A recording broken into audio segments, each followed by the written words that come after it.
अंधेरी रात थी, बिजली जोर जोर से चमक रही थी। अस्पताल के वार्ड में चीखों की गूंज थी, ऐसी गूंज जो बचपन की रूह को भी दहला दे। दीवारों से टकरा कर वापस आने वाली आवाजों में दर्द, खौफ और बेबसी बोल रही थी। एक औरत शगुफ्ता दोहरी तकलीफ में तड़प रही थी। इसके चेहरे पर पसीना मौत के साए जैसा नजर आ रहा था। डॉक्टर्स और नर्सेस भाग दौड़ में लगे हुए थे, जैसे हर लम्हा जिंदगी और मौत के दरमियान लटका हुआ हो। डॉक्टर, बुलंद आवाज में ऊपुश शगुफ्ता, बस थोड़ा सा और जोर लगाएं, बच्चे आने वाले हैं। अचानक एक तेज चीख के बाद कमरे में रोशनी सी फैल जाती है। पहली बेटी पैदा होती है। इसकी नन्ही सी आवाज अस्पताल के सन्नाटे को चीर कर रख देती है। लेकिन दूसरी बच्ची के आने में 15 मिनट लग जाते हैं। नर्स फिक्रमंदी से ये जुड़वा है, लेकिन दूसरी बच्ची की हालत कमजोर लग रही है। शगुफ्ता की आंखें धुंधला रही थीं, सांसें मध्यम हो रही थीं। वो बेहोशी के करीब थी। बाहर राहील, इसका शौहर, किसी से फोन पर तेजी से बात कर रहा था। इसकी आवाज में एक अजीब सी बेचैनी थी। राहील, गुस्से और जल्दी में बस गाड़ी तैयार रखना, दूसरी बच्ची तुम ले जाओगे। किसी को कुछ पता नहीं चलना चाहिए। यह नाजरीन के लिए एक दिल दहला देने वाला इंकिशाफ होता है। राहील अपनी गुर्बत और लालच में अंधा हो चुका था। वो किसी औरत गैंग के साथ मिलकर अपनी ही बेटी को बेचने का सौदा कर चुका था। दूसरी बेटी नूर चुपके से नर्स के जरिए एक सिया गाड़ी में डाल दी जाती है और इस वक्त शगुफ्ता बेहोश हो चुकी होती है। इसे लगता है कि सिर्फ एक ही बेटी पैदा हुई है। सुबह होने वाली थी। भीगी हुई सड़कें, कच्चे घर और हवा में एक अजीब सी उदास सी खामोशी तीर रही थी। एक पुरानी सी गाड़ी बस्ती के कोने पर आकर रुकती है। दरवाजा खिलता है और अंदर से एक निकाब पोश औरत शमीम आहिस्ता आहिस्ता बाहर आती है। इसके हाथों में एक छोटा सा बंडा है, लेकिन वो बंडा नहीं, नूर है, मासूम, महरूम और नींद में डूबा हुआ। शमीम आहिस्ता, जैसे अपने आप से बात कर रही हो, तो अब मेरी है। मेरी जिंदगी की रोशनी बनेगी या अंधेरा, ये वक्त बताएगा। इसका चेहरा सख्त और बेरंग था, लेकिन आंखों में कोई छुपा हुआ दर्द, कोई उनकी कहानी थी। वो नूर को अपने सीने से लगाती है और अंधेरे से भरे एक कमरे में ले जाती है, जहां एक और बच्चा रो रहा होता है, इसका अपना बेटा समीर। अंदर का माहौल, छोटी सी जगह, चंद पुराने बर्तन, एक जली हुई कुर्सी और दीवारों पर मिट्टी के पुराने निशान। शमीम नूर को एक पुरानी टोकरी में लिटा देती है। इसी वक्त समीर की आवाज आती है, मासूमियत से लबरेज, माँ। ये कौन है? शमीम नरमी से मगर थकन के साथ, तुम्हारी बहन। आज से समीर के चेहरे पर हैरत होती है, मगर नूर की मासूम नींद को देखकर वो मध्यम सी मुस्कुराहट दे देता है। कैमरा आहिस्ता आहिस्ता जूम करता है नूर पर। एक अनजान घर, जहां इसका नया नाम और नई जिंदगी शुरू होने जा रही है। जहां शगुफ्ता धुंधलाई नजरों के साथ होश में आती है। चेहरे पर कमजोरी, मगर दिल में एक मां की बेकरारी। शगुफ्ता मध्यम आवाज में, ओ डॉक्टर, मेरी दोनों बेटियां कहाँ हैं? डॉक्टर मसनूई सुकून के साथ, ओ शगुफ्ता जी, सिर्फ एक बेटी हुई है। आप अब आराम करें। ई शगुफ्ता के चेहरे पर उदासी और उलझन एक साथ आत रखती है, जैसे दिल मानने से इनकारी हो मगर जुबान सवाल ना कर सके। कमरे में सिर्फ एक छोटी सी रोशनी जल रही है। हर तरफ खामोशी है, ऐसी खामोशी जो चीखों से भी ज्यादा बोलती है। राहील आहिस्ता आहिस्ता चलता हुआ एक पुरानी अलमारी के पास जाता है। अलमारी खोलता है और अंदर से कुछ पुराने फाइल्स, एक पैसों का लिफाफा और एक छोटी सी तस्वीर निकालता है। वो तस्वीर को गहराई से देखता है, एक औरत जो उसकी माँ है। राहील गुस्से और गिल्ट से भरे लहजे में, तो कहती थी ना कि पैसे ही सब कुछ होते हैं।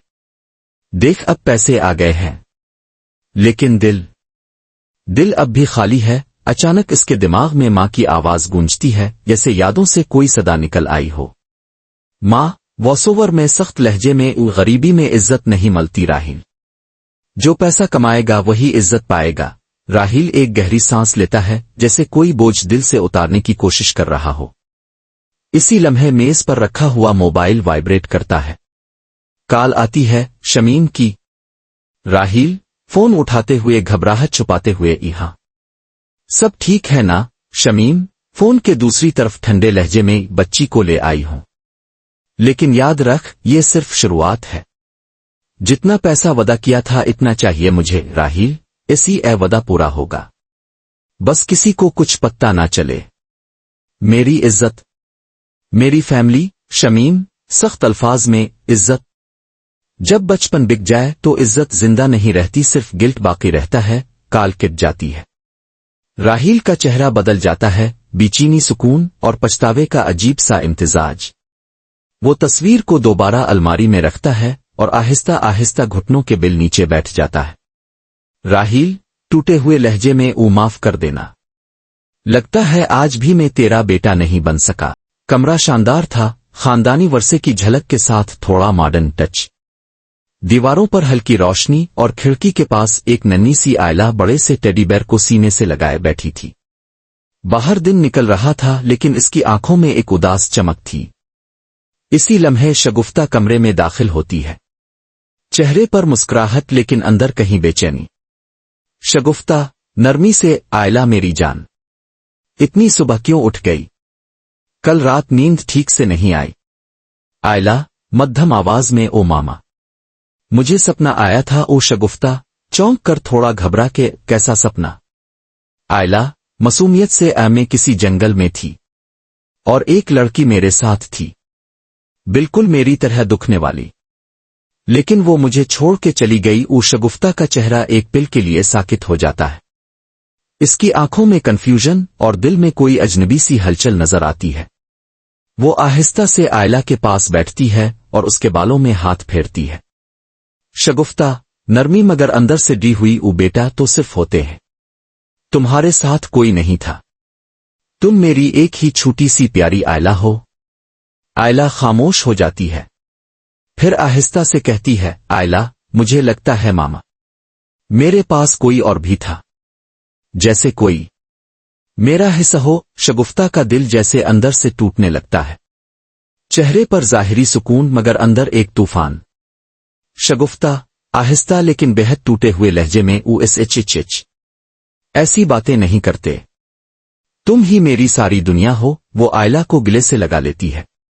बाहर दिन निकल रहा था लेकिन शगुफ्ता के अंदर अंधेरा छा चुका था। ये सपना था, गिल्ट का साया। बाहर सूरज निकल चुका है, कच्ची गिल्ली में बच्चे खेल रहे हैं, मछली वाले की आवाज, रोटी बेलती हुई औरत की चुपचपाहट और दूर कहीं से आती अजान। ये सब सुबह की रोजमर्रा हलचल का हिस्सा बन चुके हैं।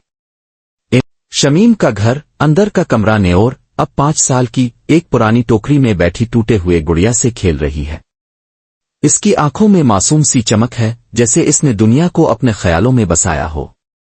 समीर, 7 साल का, पास बैठा गुड़िया के बालों में फंसा हुआ पतंग का धागा निकालने में मदद कर रहा है। नूर, सादा लहजे में, ओ मेरी गुड़िया, रात को रो रही थी, तुमने सुना था? समीर, हंस कर ई नहीं, मगर उसकी आवाज तुम जैसी ही थी। नेओर नाराजगी से मुंह बनाती है, फिर खुद ही हंस पड़ती है। दोनों की हंसी गूंजती है, ये उनकी पहली बेफिक्री वाली दोस्ती का लम्हा होता है। इसी वक्त शमीम अंदर से आवाज देती है, शमीम, समीर, नूर, आ जाओ, नाश्ता तैयार है। समीर नूर का हाथ थामता है, समीर, आज से हम दोनों हर काम मिल के करेंगे, ठीक है? नूर, होले से, ठीक है, मगर गुड़िया मेरी रहेगी। दोनों हंसते हंसते अंदर चले जाते हैं। घर का छोटा सा टेबल, नाश्ता का वक्त। शमीम चुपचाप रोटी और अंडा रख रही है। नूर इसे एक मोहब्बत भरी नजर से देखती है, ऐसे जैसे वही इसकी उम्मी हो। शमीम के चेहरे पर हल्की सी नरमी अलिफाबेरुत है, मगर वो खामोश रहती है। नूर, शर्माते हुए, उम्मी, आज मुझे एक नया सपना आया था। शमीम का हाथ ठिठक जाता है। शमीम, कैसा सपना? नूर, मैं किसी बड़े घर में थी और वहां एक लड़की थी, बिल्कुल मेरी तरह, लेकिन वो मुझे छोड़ के चली गई। शमीम का चेहरा अचानक सन्नाटों में डूब जाता है। कुछ लम्हे के लिए वो नजरें नहीं मिलाती, फिर आहिस्ता से कहती है, शमीम, नाश्ता करो, बस होते हैं। अंदरूनी कमरा, सुबह का वक्त। रा एक सोफे पर बैठा है, हाथ में अखबार है मगर नजरें कहीं और उलझी हुई है। शगुफ्ता बावर्ची खाने में चाय बना रही होती है। दरवाजा खिलता है। ईला स्कूल की वर्दी में बस्ता उठाए घर में दाखिल होती है। ईला, खुशी से, ए मामा, पापा, آج اسکول میں ہم نے فیملی ٹری بنایا۔ شگفتہ مسکراتی ہے اور ایلا کے بستے سے پانی کی بوتل نکالتی ہے۔ شگفتہ: واہ، میری ایلا تو ایک فنکار بن گئی ہے۔ دکھاؤ ذرا۔ ایلا اپنی ڈرائنگ بک نکالتی ہے اور ایک رنگین درخت دکھاتی ہے جس پر اے ماما پاپا ایلا ان کے نام لکھے ہوتے ہیں۔ پھر وہ ایک خالی جگہ کی طرف اشارہ کرتی ہے۔ ایلا معصومیت سے: اے مجھے لگا کہ میرے بھائی بہن بھی ہونے چاہیے۔ سب کے ہوتے ہیں۔ کیا میرے کوئی بھائی بہن نہیں ہیں؟ کمرے میں خاموشی چھا جاتی ہے۔ را کا چہرہ ایک دم زرد پڑ جاتا ہے۔ شگفتہ کی مسکراہٹ ایک لمحے میں تھم جاتی ہے۔ دونوں ایک دوسرے کو دیکھتے ہیں جیسے کوئی پرانا زخم پھر سے ہرا ہو گیا ہو۔ شگفتہ نرمی سے: او نہیں میری جان، تم ہماری ایک ہی پیاری سی بیٹی ہو ایلا، لیکن ٹیچر نے کہا کہ جڑواں بچے بھی ہوتے ہیں جو ایک جیسے دکھتے ہیں۔ کیا میں کبھی کسی کے جیسی لگتی ہوں؟ را اخبار لپیٹ کر اٹھتا ہے، آواز میں سختی آ جاتی ہے۔ را بس کرو ایلا، فضول سوالات نہ کرو، ایسی باتیں نہیں کرتے۔ ایلا سہم جاتی ہے۔ شگفتہ اسے اپنے بازوؤں میں سمیٹ لیتی ہے۔ را کمرے سے باہر نکل جاتا ہے، چہرے پر پچھتاوے اور بے چینی کی پرچھائیاں ہوتی ہے۔ شگفتہ نرمی سے ایلا سے: ای بیٹا، کبھی کبھی کچھ سوالوں کے جواب وقت دیتا ہے۔ نور سو رہی ہوتی ہے۔ اچانک اس کا چہرہ کس جاتا ہے جیسے کوئی برا خواب آ رہا ہو۔ اس کی سانس تیز ہو جاتی ہے اور آنکھیں ہلتی ہے۔ نور خواب میں گھبرا کے: تم کون ہو؟ لڑکی کچھ کہنے کی کوشش کرتی ہے لیکن پھر ایک مسکراہٹ کے ساتھ پیچھے موڑ جاتی ہے اور ہوا میں گھل جاتی ہے۔ نور اچانک جاگ جاتی ہے، پسینے سے بھیگی ہوئی، سانس پھولی ہوئی ہے۔ وہ ادھر ادھر دیکھتی ہے۔ نور دئی سے: وہ کون تھی؟ مجھے کیوں لگتا ہے میں اسے جانتی ہوں۔ کٹو اندر ایلا کا کمرہ۔ اسی وقت ایلا بھی نیند میں ہل رہی ہوتی ہے۔ اس کا ہاتھ ترتراتا ہے اور آنکھوں سے آنسو نکل آتے ہیں۔ پھر اچانک آنکھیں کھولتی ہے۔ ایلا خالی نظر سے: اے ماما، مجھے کوئی بلا رہا تھا۔ شگفتہ اندر آتی ہے ہلکی سی پریشانی سے: ای کیا ہوا بیٹا؟ خواب دیکھا؟ ایلا گھبرا کے: ایک لڑکی تھی بالکل میری طرح، لیکن اس کی آنکھوں میں اداسی تھی، وہ مجھے چھوڑ کر چلی گئی۔ شگفتہ کا رنگ پیلا پڑ جاتا ہے۔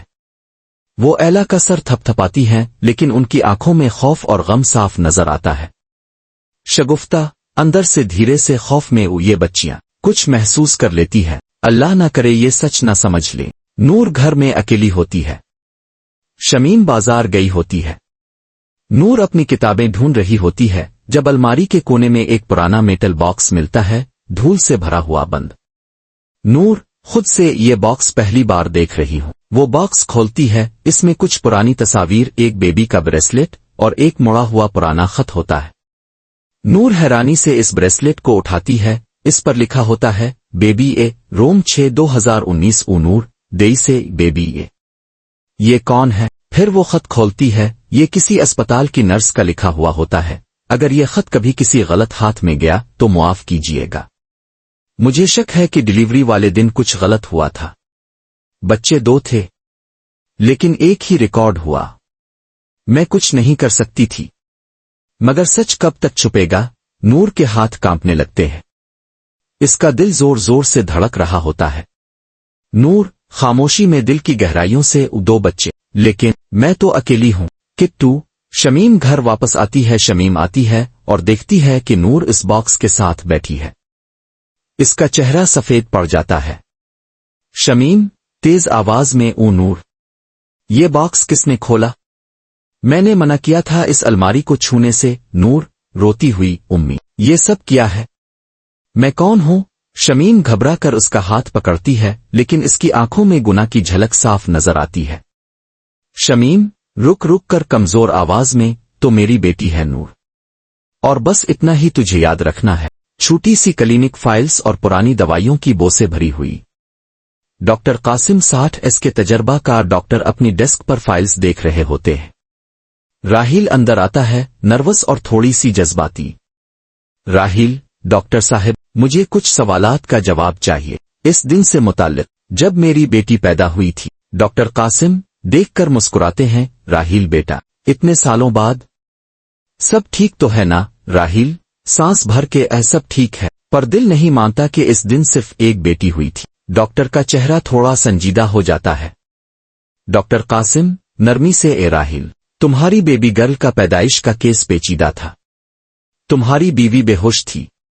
और हाँ, शुरू में हमें लगा था कि शायद जुड़वा बच्चे हैं। राहिल शाक में ओ लगा था। तो फिर था क्या? डॉक्टर कुछ फाइल्स खोलता है, फिर कहता है, डॉक्टर कासिम देखो, इस वक्त कुछ कागज गायब थे, रिकॉर्ड मुकम्मल नहीं था। और नर्स, वो जल्दबाजी में थी। तुम्हारी माँ ने भी कुछ दस्तखत किए बगैर कुछ डॉक्यूमेंट्स ले लिए थे। राहिल नरमी से, डॉक्टर साहब मुझे सच चाहिए। क्या इस दिन कोई और बच्चा भी था? डॉक्टर बेरा कर पहले कुछ लम्हों तक खामोश रहता है, फिर कहता है, डॉक्टर कासिम मुझे भी आज तक यकीन नहीं आया, लेकिन तुम्हारा शक गलत नहीं लगता। वक्फा, गहरी खामोशी। राहिल अंदर से टूटकर, तो मेरी दूसरी बेटी अगर है तो कहाँ है? डॉक्टर उसकी आंखों में देखता है, गुनाह और कंफ्यूजन के साथ। डॉक्टर कासिम, वक्त ने कई सच छुपा दिए राहिल, लेकिन अगर तुम सच तुलशना चाहते हो तो शायद अभी भी वक्त है। राहिल पुराने अस्पताल के बेसमेंट में छुपा हुआ रिकॉर्ड रूम ढूंढ रहा होता है। अंधेरा, पुरानी फाइल्स, धूल, सब कुछ एक खौफनाक माहौल बनाता है। रिसेप्शन सेट पीछे से, सर ये एरिया इलाज नहीं है। राहिल तेज और पुरएतमाद, मैं अपनी बेटी का सच ढूंढने आया हूं। अगर किसी को रोकना है तो सबूत मिटा दी। रिसेप्शन सेट कुछ नहीं कहती। राहिल अंदर चला जाता है। इसके हाथ पुरानी फाइल्स और रजिस्टर्स को ढूंढने लगते हैं। किट्टू अंदर, एला का कमरा। उसी वक्त एला अपने कमरे में स्केच बना रही होती है। अचानक इसका हाथ रुक जाता है। इसके हाथ से एक लड़की का स्केच बन जाता है, बिल्कुल उसके चेहरे जैसा, मगर कपड़े और एक्सप्रेशन मुख्तलिफ। एला घबरा के, ये कौन है? ये तो मैं हूं। लेकिन मैं नहीं हूं। शगुफ्ता अंदर आकर, ई क्या हुआ बेटा? एला रोती हुई, उम्मी मुझे लगता है मैं किसी और की यादों में जी रही हूं। शगुफ्ता का रंग पीला पड़ जाता है। स्केच देखते ही इसके हाथ से गिर जाता है। शगुफ्ता गहरे खौफ में, ये सब भूल जा, कभी कभी ज़हन खेल खेलता है। किट्टू, राहिल अस्पताल। राहिल एक फाइल उठाता है जिसमें लिखा होता है, delivery record March 2019, room 6। File में साफ लिखा होता है, baby A girl, baby B girl, status B only, admitted to NICU temporary. राहिल शाक में, थोड़ा ऐसे ज़ेर, ऐसी 2 बच्चियां, दोनों जिंदा। तो फिर नूर चुपचाप शगुफ्ता के सामने बैठी होती है। टेबल पर वो ब्रेसलेट, खत और बेबी की तस्वीर रखी होती है। शगुफ्ता की आंखें उन चीजों को देखकर भर आती है। नूर रुक रुक कर, उम्मी मुझे सब कुछ सच सच चाहिए, अब नहीं सह सकती। शगुफ्ता गुनाह से मगर नर्म आवाज में, बेटा हर सच कहने के लिए वक्त का सही होना जरूरी होता है। नूर तेज गुस्से से, वक्त कब सही होगा उम्मी? जब मैं किसी और की जिंदगी जी चुकी होंगी। शगुफ्ता आंखों में आंसू लेकर उसका हाथ पकड़ती है। शगुफ्ता, तूने हमेशा मुझे उम्मी कहा और मैं तुझे कभी झुटला नहीं सकी। तेरा दर्द मेरा था, तेरे ख्वाब मेरी दुआओं में थे। नूर, मगर मैं आपकी पैदा की हुई बेटी नहीं हूं, है ना? शगुफ्ता का चेहरा झक जाता है। वो आंखों में आंसू लेकर कहती है, शगुफ्ता तो मेरे दिल की बेटी है नूर, पैदा की हो या नहीं इससे क्या फर्क पड़ता है? नूर रोती है। नूर, फर्क पड़ता है उम्मी, क्योंकि मुझे लगता है मेरा कोई और भी है, कोई जिसका चेहरा मेरे जैसा है। शगुफ्ता घबरा के, बस नूर, कुछ सवाल खामोशी में ही बेहतर लगते हैं। नूर तेज, ई सच इतना भयानक है कि कह भी नहीं सकती। शगुफ्ता खामोश हो जाती है। इसकी आंखों में गुनाह, दर्द और एक मजबूरी साफ दिखाई देती है। शगुफ्ता, देई से, तेरे होने का राज किसी और की बर्बादी बन सकता है।